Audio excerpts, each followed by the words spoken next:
Howdy, SHS, and welcome back. I'm Landon Southern. And I'm Ella Troop. And will everyone please rise for a moment of silence?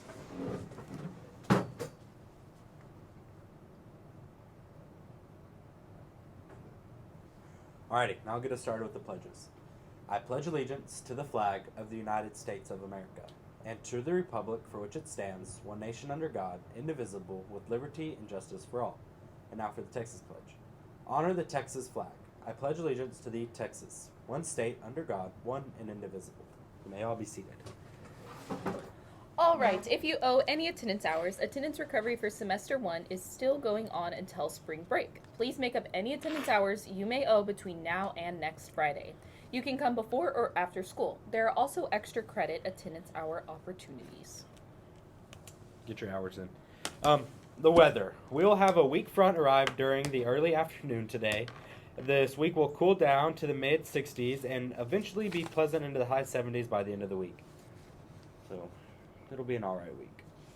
Yes, hopefully nice weather, maybe for our blood drive that SHS will be hosting on Thursday, March 10th. We will have 2 locations available for your convenience. At the Sam May Gym from 9 a.m. to 4 p.m. and at the Dave Odom Learning Center from 11 a.m. to 6 p.m.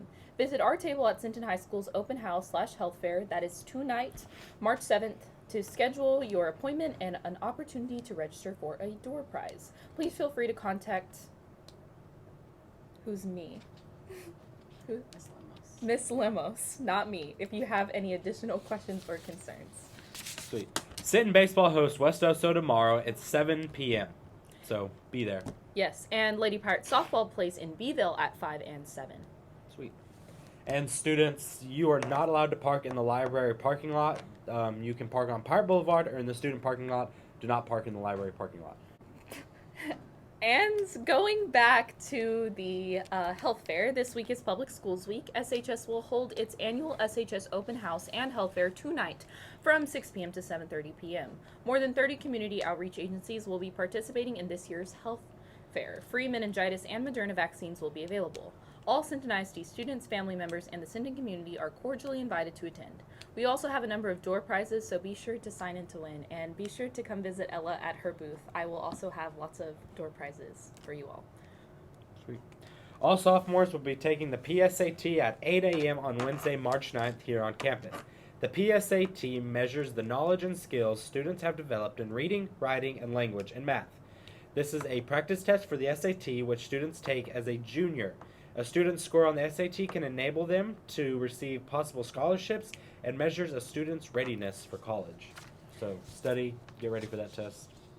It can help you in the future. Yes, it can. And if you are a student at SHS, this next message is for you. All students, every year, the Texas Education Agency evaluates the Gear Up program. They conduct virtual visits with students and parents and administrators. As an additional piece of the evaluation, they send out surveys to teachers, students, and parents. You were sent a survey link to your school email. This survey needs to be completed by March 11th, 2022. This is before we leave for spring break. Oh my gosh, this is the last week of school before spring break. Exciting. Oh my gosh. Don't forget that prom is Saturday, March 26th. More info will follow in the coming weeks. And don't forget about our weekly club meetings. What is up, you guys? I'm here in Mr. Allen's classroom where they have some very cool stuff going on. So, Mr. Allen, what is going on in your classroom right now? Well, we're doing snap circuits, and all the students are creating circuits and they're putting things together. And every time they do one, they have me go by. And I've seen this over the years. We've done this for maybe 5-7 years. This is probably the most exciting labs for the students to put circuits together. So I've seen it's been really effective for them to learn about circuits, ask me questions about it, and it's a very good interaction. And of course, that's the teacher's dream to have labs go on throughout the class. So how long will you be working on these snap circuits? We did it 2 days last week. We do it today, and we did it yesterday. So 4 days total. Okay, so what is the overall purpose of these assignments? Pretty much just like any lab usually is what you discuss in class. You show the hands-on experience, like what resistance is, what a resistor is, what a circuit is, and different things that make electricity move and go and stop electricity. So pretty much anything about electricity we show the principles of electricity and circuits. All right, so some really cool stuff going on, and now we'll go ahead and go look at a student's project. All right, so now I'm here with Ruben. He has one of his projects completed. And one thing I did forget to mention is that this is Earth and Space Science.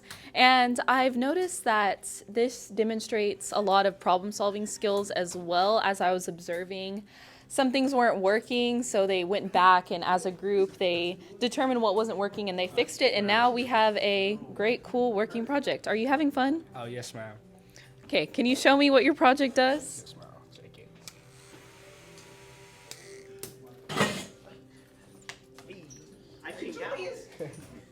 All right, so this is really neat, and thank you so much to Ruben and to Mr. Allen and everyone in his class for showing us some really cool things that are going on. Thank you. Okay. A little information here. As you know, we gain a little daylight each day from December's winter solstice through June's summer solstice. In the month of March, we gain more than 50 minutes of daylight in this part of the world. States like Washington, parts of Idaho, Montana, North Dakota, and Minnesota gain more than 100 minutes of daylight this month. This is a little bit of facts for y'all. And soon we will be springing forward, so we will have later sunsets, so longer days, which will be good. And March is National Women's Month, and as promised, here is a spotlight of an influential woman in our world. Ruth Bader Ginsburg's work began at Harvard Law School, where she was one of only 9 women in a class of 500 students, according to an obituary in the New York Times. Despite finishing top of her class when she graduated as a transfer to Columbia Law School, she struggled to find employment. Eventually, in 1963, she became a law professor at Rutgers Law School, where she turned her attention to gender discrimination. She argued 6 cases before the Supreme Court as a lawyer with the American Civil Liberties Union, winning 5. In 1993, President Bill Clinton nominated her to the Supreme Court, where she worked for 27 years through cancer and other illnesses. Her history of dissenting opinions on the court built her up as an icon, and, as Rolling Stone wrote, earned her the moniker the Notorious RBG. Thanks to RBG, women are now able to purchase a home on their own or even have their own bank account rather than having to have a male cosigner. She fought for women to get equal pay in the workforce. Women can now serve on juries and can keep their job while pregnant. Thank you, ma'am. Very cool. And as always, we'll finish things off with the thought of the day. One day you'll look back and realize that you worried too much about things that really don't matter. So just think about it, and really, if it does not deserve worry, and think about yourself kind of later on in that point, and if you don't need to worry about it, don't worry about it. It'll work itself out. You may be stressed out over something today that feels like the end of the world, but in maybe a day, a week, a month, it'll be completely insignificant, so there's no use in worrying about it right now. Alrighty, and that'll do for now. Well, today is Monday, so we'll just use miraculous. Have a miraculous Monday, and go Pirates. Go Pirates.